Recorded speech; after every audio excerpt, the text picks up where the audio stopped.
اعوذ باللہ من الشیطان الرجیم، بسم اللہ الرحمن الرحیم۔ کورونا کی جو دوسری لہر ہے اس کے حوالے سے بتانا ضروری ہے کہ اس سے زیادہ ہم نے احتیاط کرنی ہے۔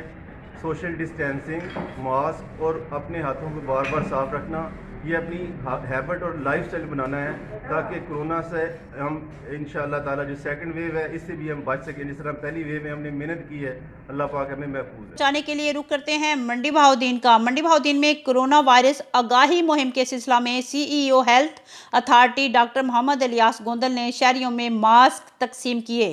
منڈی بہاؤدین میں محکمہ صحت کے زیر اہتمام کرونا وائرس کے متعلق آگاہی مہم چلائی گئی، جس کی قیادت میں سی ای او ہیلتھ اتھارٹی منڈی بہاؤدین ڈاکٹر محمد الیاس گوندل نے کی۔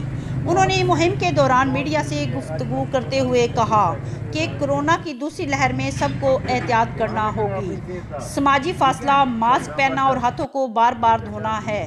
ہمیں کورونا کے ساتھ احتیاطی تدابیر کو اپنی عادت بنانا ہوگا۔ انہوں نے سڑکوں پر جا کر گاڑیوں، موٹر سائیکلوں پر سوار اور دکانوں پر کام کرنے والوں میں ماسک تقسیم کرتے ہوئے انہیں کورونا وائرس کی دوسری لہر سے متعلق آگاہ کیا۔ مزید خبروں سے باخبر رہنے کے لیے وزٹ کریں ہماری ویب سائٹ ritnews.com۔ اب دبئی کا وزٹ ویزا نہایت آسان اور مناسب ترین قیمت میں ٹریول اینڈ ٹورز بالمقابل UBL مین برانچ غوثیہ مسجد روڈ منڈی بہاؤدین۔